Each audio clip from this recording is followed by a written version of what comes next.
जय हिंद दोस्तों, मेरा नाम है वेदश्री त्रिवेदी और हम लोग पढ़ रहे हैं स्टैटिकल मेथड्स अर्थात सांख्यिकीय पद्धतियां। और इसमें पिछले 3 वीडियोस मैंने आपको दिए हैं जिसमें उसका बेसिक बताया था। आज अपने इस वीडियो में हम लोग बात करने वाले हैं स्टैटिकल इन्वेस्टिगेशन अर्थात सांख्यिकीय अनुसंधान क्या होता है। तो इसके बारे में मैं पूरी आज बात करने वाला हूं कि सांख्यिकीय अनुसंधान क्या होता है, और बहुत ही बेसिक से एकदम लेकर के चल रहा हूं। आपको सारे ही चैप्टर क्लियर करूंगा, A to Z चीजें आपको समझ में आएंगी। लेकिन हमेशा की तरह हम स्टार्टिंग एकदम बेसिक से करते हैं। तो अभी हमारा बेसिक टर्म चल रहा है स्टैटिकल मेथड्स में, जिसमें आज हम लोग बात करने वाले हैं कि स्टैटिस्टिकल इन्वेस्टिगेशन क्या होता है। तो देखिए, यहां पर बताया गया है अनुसंधान का अर्थ क्या होता है, ज्ञान की खोज होता है। अनुसंधान का तात्पर्य क्या होता है, ज्ञान की खोज करना। खोज उसी चीज की करी जा सकती है जो पहले से ही विद्यमान है। ऐसी किसी भी चीज की खोज नहीं की जा सकती जो है ही नहीं, अर्थात वह तत्व जो स्वतंत्र रूप से पहले से ही यहां मौजूद हैं किंतु उनकी जानकारी नहीं है। तो उनकी जानकारी प्राप्त करने के उद्देश्य से जब इस ज्ञान की खोज करी जाती है तो उसको क्या कहा जाता है, यह अनुसंधान किया जा रहा है। तो अनुसंधान का तात्पर्य क्या होता है, ज्ञान की खोज से होता है। अब यह ज्ञान की खोज कैसे करेंगे, तो सांख्यिकीय विधियों द्वारा। किसके द्वारा, सांख्यिकी स्टैटिस्टिकल जो मेथड्स हैं उनके द्वारा, जो सांख्यिकीय विधियां हैं उनके द्वारा ज्ञान की खोज करना। उनके द्वारा क्या करना, ज्ञान की खोज करना ही सांख्यिकीय अनुसंधान कहा जा सकता है। अर्थात सांख्यिकीय अनुसंधान का तात्पर्य क्या है कि किसी ऐसे तथ्य के बारे में जानकारी प्राप्त करना जो पहले से ही स्वतंत्र रूप से यहां मौजूद था, और उसकी जानकारी प्राप्त करने के लिए सांख्यिकीय विधियों का प्रयोग किया जाए तो इसको कहेंगे ये सांख्यिकीय अनुसंधान किया जा रहा है, स्टैटिस्टिकल इन्वेस्टिगेशन हो रहा है। आगे चलते हैं, अगर इसको हम डेफिनेशन के तौर पर कहना चाहें तो क्या कहेंगे, किसी निश्चित उद्देश्य। ध्यान दीजिएगा क्या बात है, इन्वेस्टिगेशन में क्या होता है, कोई निश्चित उद्देश्य होता है, एक कोई सर्टेन ऑब्जेक्ट होता है, मतलब वो एक निश्चित ऑब्जेक्ट होता है, उसी पर हम लोग को काम करना होता है। तो सबसे पहली बात क्या है कि उद्देश्य एक निश्चित होता है। तो निश्चित उद्देश्य की पूर्ति हेतु एक स्पष्ट योजना, क्या करना है, एक योजना बनाना है, एक प्लानिंग करनी है। अभी हम लोग बात पूरे इन्वेस्टिगेशन में प्लानिंग की ही करने वाले हैं। तो एक योजना बनाई जाती है। क्यों योजना बनाई जा रही होती है, किसी निश्चित उद्देश्य की पूर्ति के लिए। एक योजना बनाकर सुव्यवस्थित और वैज्ञानिक पद्धति, सुव्यवस्थित का तात्पर्य है, व्यवस्था तो सभी करते हैं, सुव्यवस्था का तात्पर्य है जो हमारे उद्देश्य को पूरा करने के लिए बनाई गई और प्री प्लान्ड एक व्यवस्था है, उसको कहेंगे सुव्यवस्थित। तो एक सुव्यवस्थित और वैज्ञानिक पद्धति, मेथड्स कैसा है, एक साइंटिफिक मेथड है। साइंटिफिक वैज्ञानिक पद्धति का तात्पर्य होता है जो ज्ञान का क्रमवार तथ्यात्मक अध्ययन करे, वही विज्ञान है।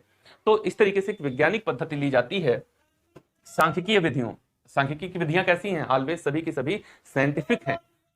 तो सांख्यिकी की वैज्ञानिक पद्धतियों के द्वारा का उपयोग करते हुए संबंधित समंक संकलित करना, संबंधित समंक संकलित करना। पूरी ही सांख्यिकी क्या है, समंक है। सांख्यिकी का संक्षिप्त रूप ही समंक है। समंक मतलब किसी भी उद्देश्य के संदर्भ में सूचना एकत्रित करना। जब सूचना एकत्रित करी जाती है तो उनको समंक कहा जाता है। बस उसमें सजातीयता होनी चाहिए, तुलनात्मकता होनी चाहिए और वो संख्यात्मक होने चाहिए। तो कैसे संबंधित समंक संकलित करना तथा उनके आधार पर, जो भी समंक संकलित करे गए उनके आधार पर निष्कर्ष निकालना ही सांख्यिकीय अनुसंधान कहा जा सकता है। बात क्लियर है। तो कुल मिलाकर सांख्यिकीय अनुसंधान का तात्पर्य क्या होता है, किसी निश्चित उद्देश्य की पूर्ति के लिए। उद्देश्य पूर्व निर्धारित और सुनिश्चित होना चाहिए कि किस उद्देश्य के लिए हम ये इन्वेस्टिगेशन कर रहे होते हैं। कोई भी कार्य क्या कभी बिना उद्देश्य के किया जा सकता है। अगर आप ये वीडियो देख रहे हैं तो आपका उद्देश्य है, आप किसी ऐसे स्टैंडर्ड में पढ़ाई कर रहे होंगे। वैसे मुख्य रूप से तो बीकॉम 3rd सेमेस्टर जो कि मैं मान के चल रहा हूं, जहां पर हमारा स्टैटिस्टिकल इन्वेस्टिगेशन चल रहा है, सब्जेक्ट के रूप में पढ़ना है आपको, तो उस स्टैंडर्ड में आप पढ़ाई कर रहे होंगे तभी ये वीडियो देखेंगे, नहीं तो स्किप करके निकल गए होंगे। तो उद्देश्य है तभी कर रहे हो, शिक्षा का उद्देश्य है तभी ये कर रहे हो, नहीं तो करोगे ही नहीं। तो उद्देश्य निश्चित होता है। इसी तरीके से जब अनुसंधान किया जाता है तो क्या किया जाता है, निश्चित उद्देश्य की पूर्ति के लिए, निश्चित उद्देश्य उसकी पूर्ति के लिए एक योजना बनाना और सुव्यवस्थित व वैज्ञानिक सांख्यिकीय पद्धतियों के द्वारा समंकों का संकलित करना, समंकों को संकलित करना और उनके आधार पर निष्कर्ष निकालना ही सांख्यिकीय अनुसंधान कहा जाता है। तो जो हम स्टैटिस्टिकल इन्वेस्टिगेशन कर रहे होते हैं उसमें क्या करते हैं, समंकों के माध्यम से सांख्यिकी विधियों के द्वारा जो वैज्ञानिक और सुव्यवस्थित पद्धतियां हैं उनके माध्यम से किसी निश्चित उद्देश्य की पूर्ति करने के लिए जब समंकों का संकलन और उनसे के आधार पर उनका निष्कर्ष निकाला जाता है तो उसे सांख्यिकी अनुसंधान कहा जाता है। अब इसमें 3 लोग आते हैं। नंबर 1 होता है जो व्यक्ति अनुसंधान करता है, जो अनुसंधान अर्थात जो इन्वेस्टिगेटर होता है, जो इन्वेस्टिगेटर होता है उसको अनुसंधानकर्ता कहा जाता है। जो अनुसंधान कर रहा है, जो सूचनाओं को एकत्रित कर रहा है, फिर हो सकता है उसकी कुछ लोग मदद कर रहे हो अनुसंधान करने में या सूचनाओं को कलेक्ट करने में, तो उनको क्या कहा जाता है, उन तथ्यों को प्राप्त करने में जो अनुसंधानकर्ता की सहायता करता है उसको क्या कहा जाता है? प्रगणक कहा जाता है, इनुमरेटर कहा जाता है। क्या कहा जाता है? इनुमरेटर कहा जाता है। और जो सूचनाएं प्रदान करता है, जो सूचनाएं प्रदान करता है, ये सूचनाएं प्राप्त करना चाहता है और ये सूचनाएं प्राप्त प्रदान करता है। तो जो सूचनाएं प्राप्त करना चाहता है उसको इन्वेस्टिगेटर कहते हैं, जो सूचना प्राप्त करने वाले की मदद करता है उसको इनुमरेटर अर्थात प्रगणक कहते हैं, और जो सूचना देता है उसको, सूचना देने वाले व्यक्ति को क्या कहा जाता है? सूचक कहा जाता है। क्या कहा जाता है? सूचक कहा जाता है। ठीक है ना? रिस्पोंडेंट कहा जाता है। क्या कहते हैं? रिस्पोंडेंट कहते हैं। तो ये है हमारा स्टैटिस्टिकल इन्वेस्टिगेशन, अर्थात क्या होता है? सांख्यिकी अनुसंधान। अब हमने यहां पर बात करी सांख्यिकी योजना की। क्या बात करी? सांख्यिकी योजना क्या होती है। तो चलिए देखते हैं कि सांख्यिकी अनुसंधान के लिए जब योजना हम बना रहे होते हैं तो किन किन पहलुओं पर हमें ध्यान देना होता है। तो बात करते हैं स्टेजेस ऑफ स्टैटिस्टिकल इन्वेस्टिगेशन, अर्थात जब सांख्यिकी अनुसंधान की रूपरेखा तैयार की जाती है तो उसके लिए कौन कौन सी योजना तैयार करी जाती है, क्या क्या वो स्टेजेस हैं, क्या क्या वो चरण हैं जिन पर क्रमबद्ध तरीके से हम आगे बढ़ते हैं। तो नंबर 1 पर होता है प्लानिंग ऑफ इन्वेस्टिगेशन, अर्थात अनुसंधान का आयोजन। आयोजन का तात्पर्य है किसी भी समस्या के संदर्भ में प्लानिंग करना। अब देखो यहां पर एक वर्ड आया, समस्या, प्रॉब्लम। तो सबसे पहले अनुसंधान करने से भी पहले आपको यह जानना होगा कि आखिर अनुसंधान करना क्यों है। जो भी कार्य करने जा रहे होते हैं उससे पहले ही इसका ऑब्जेक्ट क्लियर होना चाहिए कि आखिर ये क्यों कर रहे हैं।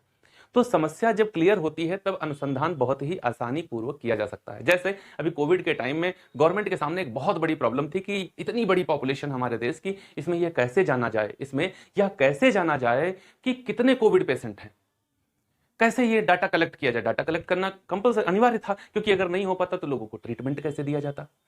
और हमारे यहाँ अगर विसंगतियां फैलती तो कितने लोग मरते पता ही नहीं है, क्योंकि इतनी ज्यादा पॉपुलेशन है कि कंट्रोल करना बहुत मुश्किल हो जाता है। इटली जैसे देशों में पहले ही ये बहुत ज्यादा फैल चुका था। तो गवर्नमेंट के सामने एक बहुत बड़ी समस्या थी। तो उसने क्या किया? पहले समस्या पर फोकस किया कि समस्या क्या है, मुझे डाटा चाहिए कि कितने इस समय कोविड पेशेंट देश में हैं। जब समस्या क्लियर हो गई तो आयोजन करने लगे। आयोजन करने में एक बहुत ही बेहतरीन सिस्टमेटिक मेथड लेकर आए, आरोग्य सेतु ऐप लेकर आए, लॉन्च किया और कम्युनिकेट किया लोगों को कि भैया अपने मोबाइल फोन में इसको इंस्टॉल कर लो प्ले स्टोर से और अपने बारे में पूरी जानकारी वहां पर दे दो।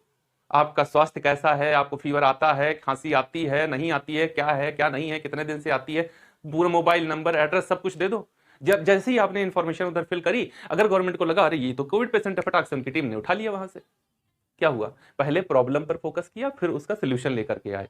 तो क्या होता है? सबसे पहले प्लानिंग ऑफ इन्वेस्टिगेशन की, अर्थात अनुसंधान करना किस लिए है और अनुसंधान की समस्याएं क्या है, अनुसंधान में खर्च कितना लगेगा, अनुसंधान का क्षेत्र कितना होगा, अनुसंधान का समय कितना होगा, हमारे प्रगणक कौन से होंगे, डाटा कैसे लाएंगे, हमारा डाटा प्राइमरी होगा या फिर सेकेंडरी होगा, कैसे इसको, इन सारी चीजों पर जब हम एनालिसिस करते हैं तो उसको क्या कहते हैं? ये प्लानिंग ऑफ इन्वेस्टिगेशन है, ये अनुसंधान के विषय में आयोजन किया जा रहा है। दूसरे नंबर पर होता है समंकों का संकलन। जब पता चल गया कि मुझे क्यों करना है, कैसे करना है, किसके लिए करना है, कितने समय में करना है, ये पता चल गया तो उससे संबंधित सूचनाएं एकत्र की जाने लगी। उससे संबंधित सूचनाएं तुरंत एकत्रित की जाने लगी। एकत्रित जब सूचनाएं करी जा रही थी तो डाटा संकलित करते समय, जब डाटा संकलित किया जा रहा होता है तो उसमें यह छांटबीन नहीं की जाती है, उसमें चॉइस नहीं होती कि क्या लेंगे क्या नहीं लेंगे। बस अगर मेरे ऑब्जेक्ट से रिलेटेड है डाटा तो बस उसको ले लेंगे, ये नहीं सोचेंगे कि ये हमारे लिए उपयोगी होगा या नहीं। उस समय नहीं देखते। अगर डाटा मेरे से कोरिलेट करता है, जो मेरा ऑब्जेक्ट है, तो फिर उसको संकलित कर लेते हैं। फिर जितनी भी सूचना होती है, जैसे मैंने कहा आरोग्य सेतु ऐप, तो आरोग्य सेतु ऐप में जो भी उसको डाउनलोड कर रहा था वो अपने बारे में वहां पर सूचनाएं दे रहा था कि मेरा नाम ये है, मैं यहां रहता हूं, मेरा मोबाइल नंबर ये है, मुझे बुखार इतने दिन से नहीं आया है, मुझे खांसी नहीं आती है, जुकाम की हल्की सी समस्या है। ऐसी बातें हर एक व्यक्ति ने वहां पर डाल दिया। तो कुछ लोग तो बैठे होंगे ना जो इस एप्लीकेशन का एनालिसिस कर रहे होंगे और वहां से डाटा कलेक्ट कर रहे होंगे। तो वो डाटा कलेक्ट हो रहा था, ये डाटा कलेक्शन है। जब भी किसी उस सूचना के संदर्भ में उस ऑब्जेक्ट के संदर्भ में सूचनाएं कलेक्ट की जाती हैं तो उसको कहते हैं कलेक्शन ऑफ डाटा। क्या कहते हैं? Collection of data. देखो मैं यहां पर सूचना वर्ड यूज कर रहा हूं समंक के स्थान पर। समंक और सूचना में अंतर है, लेकिन मैं जब सूचना कहता हूं तो मेरे सूचना का भी तात्पर्य होता है जो संख्यात्मक है, जिसमें सजातीयता है, जो तुलनात्मक है। ये तीन गुण उसके अंदर विद्यमान है, तभी वो सूचना बनती है समंक। अदरवाइज अगर ये नहीं है तो वो सूचना ही रह जाती है। चलो, तो जब कलेक्शन हो जाता है डाटा का, तीसरे नंबर पर आता है उनका एडिटिंग ऑफ डाटा, अर्थात समंकों का संपादन। मैंने कहा सारे लोग उस एप्लीकेशन पर अपने बारे में डिटेल दे रहे थे। गवर्नमेंट को क्या करना था? एडिटिंग करनी थी उसमें। एडिटिंग का मतलब है कि देखना था कौन कौन से इसमें कोविड पेशेंट हैं। हमें सब जानकारी पूरे देश के बारे में लोगों के संदर्भ में चाहिए थी, लेकिन देखना क्या था? इसमें कोविड पेशेंट कौन है। तो गवर्नमेंट उसमें फिर एडिटिंग की जा रही थी कि बहुत सारी सूचनाएं आई, उसमें से जो मेरे लिए उपयोगी हैं उनको हम निकाल रहे हैं, बाकी को डस्टबिन में या रिसाइकल बिन में डाल रहे हैं। तो इसको क्या कहेंगे, इस प्रोसेस को क्या कहते हैं, एडिटिंग ऑफ डाटा। इसको कहते हैं एडिटिंग ऑफ डाटा, समंकों का संपादन। जब एकत्र किए गए समंकों के ढेर में से, जब एकत्रित किए गए समंकों के ढेर में से अपनी आवश्यकता अनुसार समंकों का चयन कर लिया जाए तो इसी प्रक्रिया को कहा जाता है समंकों का संपादन, एडिटिंग ऑफ डाटा। तो वो हो गया। जब हमने डाटा को एडिटिंग कर लिया है, उसका संपादन कर लिया है, फिर क्या होता है, फिर होता है प्रेजेंटेशन अर्थात प्रस्तुतिकरण। फिर क्या होता है, प्रस्तुतिकरण, प्रेजेंटेशन ऑफ डाटा। उसको प्रेजेंट किया जाता है। प्रेजेंट करने का मतलब है कि वो समंकों का अभी भी एक बहुत बड़ा समूह है, उसको कैसे समझाया जाए, कैसे उसको प्रेजेंट किया जाए कि लोग उसको देखते ही देखते समझ जाएं। तो कुछ मेथड्स हैं जो हम अगले वीडियो में बात करेंगे। क्या किया जाता है, वर्गीकरण किया जाता है, सारणीयन किया जाता है, बिंदु रेखीय प्रेजेंटेशन किया जाता है और ग्राफिक प्रेजेंटेशन किया जाता है। जो बहुत बड़े समूह हैं, जो बहुत बड़े समूह, उनको पहले वर्गों में बांट दिया जाता है, फिर सारणियों में बांट दिया जाता है, फिर उनको रेखा चित्रों के द्वारा, डायग्राम के द्वारा उनको प्रेजेंट किया जाता है और ग्राफ के द्वारा उनको प्रेजेंट किया जाता है। जैसे देश का नक्शा, भारत देश का कितना बड़ा एक क्षेत्रफल है, लेकिन भारत का नक्शा देखो तो उसमें अलग अलग तरीके से आपको डायमेंशनल तरीके से समझा दिया जाता है बहुत कुछ, और उसको देखते ही देखते पता चल जाता है इसमें पहाड़ कहाँ है, नदियां कहाँ है, पर्वतीय क्षेत्र कहाँ है, समतल क्षेत्र कहाँ है, ठीक है, रेगिस्तान कहाँ है, महासागर कहाँ है, ये सब देखते ही देखते आप समझ जाते हैं। उसको देख के उसमें नीचे कुछ ऐसी चीजें की गई हैं, कुछ ग्राफ दिए गए हैं, कुछ डायमेंशन दिए गए हैं आपको। तो बस यही चीज होती है। क्या क्या क्या करते हैं वहां पर, वर्गीकरण करते हैं, सारणीयन करते हैं, रेखा चित्र द्वारा डायमेंशनल उसको प्रेजेंटेशन देते हैं और ग्राफिक प्रेजेंटेशन देते हैं। 4 प्रोसेस करे जाते हैं चीजों को आसानी से समझाने के लिए, ताकि माइंड में उसका एक फिगर क्रिएट हो जाए। तो क्या करते हैं, प्रेजेंटेशन ऑफ डाटा होता है। और ये इससे रिलेटेड बहुत सारे क्वेश्चन पूछे जाते हैं। Commerce TGT, commerce PGT, commerce NET, हर जगह कॉमर्स में एएसओ का एग्जाम, जीआईसी एग्जाम, हर जगह इससे रिलेटेड क्वेश्चन पूछे जाते हैं। इन्वेस्टिगेशन की फर्स्ट स्टेज क्या होती है, प्लानिंग ऑफ इन्वेस्टिगेशन, और लास्ट क्या होती है, प्रेजेंटेशन और रिपोर्ट। सेकंड स्टेज क्या होती है, third stage, fourth stage, fifth stage क्या होती है, सबके बारे में खूब पूछा जाता है। देखो तो चलते हैं, 5वें नंबर पर आती है बात क्या, समंकों का विश्लेषण। प्रेजेंटेशन भी कर दिया गया, फिर विश्लेषण किया जाता है। विश्लेषण का मतलब है cause and effect. Cause and effect, ये कारण था, इसका यह प्रभाव था, यह कारण था, इसका यह प्रभाव था। क्या ये जो प्रभाव हुआ है इसके पीछे यही कारण था? क्योंकि जब एक घटना घटने के पीछे बहुत सारे कारण हो सकते हैं, तो वास्तविक रूप से कारण कौन था, जब आपको यह पता चलेगा इसका कारण क्या था, इसका कॉज क्या था, तभी तो आप एक्ट कर पाओगे उसके ऊपर। अभी आपको पता ही नहीं है कि एक्चुअल प्रॉब्लम क्या थी, तो काम कर पाओगे उस पर, समस्या पर, उसके सॉल्यूशन पर काम कर पाओगे? नहीं। सबसे पहले क्या चाहिए होता है कि हमको कॉज पता चले, क्या कारण है जो ये घटना घटी। जब कॉज पर काम किया जाता है देन वो प्रॉब्लम रिमूव होती। कोविड की ही बात करें, सबसे पहले देखा गया कि एक वायरस है जो शरीर के अंदर प्रवेश करता है, तो कहां से प्रवेश करता है, फिर उसके लिए क्या हुआ, उसके लिए दवाइयां बनाई गई, वैक्सीन बनाई गई, और उस वैक्सीन से देखो आज आराम से सबसे ज्यादा रिकवरी वर्ल्ड के सबसे बड़े जनसंख्या के आधार पर देशों में से भारत ने अपने यहां कंट्रोल कर लिया। क्यों? क्योंकि उसने ये चीजें बहुत बेहतरीन तरीके से करी थी। सांख्यिकी, मैं इसीलिए तो कहता हूं ऐसा कोई क्षेत्र है नहीं जहां सांख्यिकी जाए नहीं। जहां न पहुंचे रवि वहां पहुंचे कवि, और जहां न पहुंचे अन्य कोई सूचना वहां सांख्यिकी पहुंच जाती है। सांख्यिकी के माध्यम से तो बहुत सारे ऐसा कोई क्षेत्र नहीं जहां सांख्यिकी नहीं लग रही है। तो क्या किया जाता है, एनालिसिस किया जाता है, कॉज एंड इफेक्ट। फिर उसके बाद में कॉज एंड इफेक्ट पता चल गया कि ये समस्या जो थी इसके पीछे का कारण क्या था, तो क्या किया जाता है, इंटरप्रिटेशन किया जाता है, उसका निर्वचन किया जाता है, उसके बारे में व्याख्या करी जाती है, उसकी व्याख्या ताकि लोग समझ सकें, लोगों को पता चले। तो उसके लिए क्या किया जाता है, इंटरप्रिटेशन किया जाता है, ड्राइंग कंक्लूजन्स, उसके निष्कर्ष निकालना। फिर उसके बारे में क्या किया जाता है, निष्कर्ष निकाल दिए जाते हैं। निष्कर्ष निकालने के बाद में लास्ट पॉइंट क्या होता है, रिपोर्ट तैयार कर दी जाती है, प्रतिवेदन तैयार कर दिया जाता है। और प्रतिवेदन जब तैयार हो जाता है तो फिर वो प्रेजेंटेशन बाद में आ जाता है, ताकि सारे के सारे लोग समझ सकें कि ये कार्य क्यों और कैसे हो रहा था। आप क्या समझे हैं इस वीडियो के माध्यम से, इसको कमेंट बॉक्स में आकर के जरूर बताइएगा। और अपनी प्रतिक्रिया देने में बिल्कुल भी संकोच मत किया करो मेरे दोस्त, मेरे बच्चे, क्योंकि आपकी प्रतिक्रिया हमें और अधिक मेहनत करने के लिए प्रेरित करती हैं। हमारा पढ़ाने का तरीका आपको कैसा लगता है, कंटेंट आपको समझ में आता है या फिर नहीं, जैसी भी आपकी भावनाएं हैं कमेंट बॉक्स में आकर के प्लीज उनको हमारे साथ शेयर जरूर किया करो। ये हमारे लिए भी बेहतर है और आपके लिए भी बेहतर है, क्योंकि आपकी प्रतिक्रियाएं मुझे और अधिक मेहनत करने के लिए प्रेरित करती हैं। यदि वीडियो अच्छा लगा है तो लाइक करना और अपने उन दोस्तों के साथ शेयर जरूर करना जो इस समय बीकॉम 3rd सेमेस्टर की तैयारी में लगे हुए हैं। वैसे अभी जो मैं कंटेंट दे रहा हूं ये कॉमर्स सेक्टर में हर एक सब्जेक्ट पढ़ने वाले या हर एक स्टूडेंट्स के लिए ये इंपॉर्टेंट है, तो आप उन सब तक इसको शेयर कर सकते हैं। चैनल पर नए हैं तो इसको सब्सक्राइब जरूर कर लीजिएगा, बेल आइकन को प्रेस कर लीजिए, ताकि आने वाले वीडियोस नोटिफिकेशन आपको बिना किसी विलंब के फटाफट मिल सके। मिलते हैं अगले वीडियो में, और वहां पर देखेंगे क्लासिफिकेशन और टेबुलेशन, इन दोनों में क्या अंतर होता है, और हम धीरे धीरे अब न्यूमेरिकल क्वेश्चन की ओर बढ़ रहे हैं। मिलते हैं अगले वीडियो में, तब तक के लिए जय हिंद दोस्तों।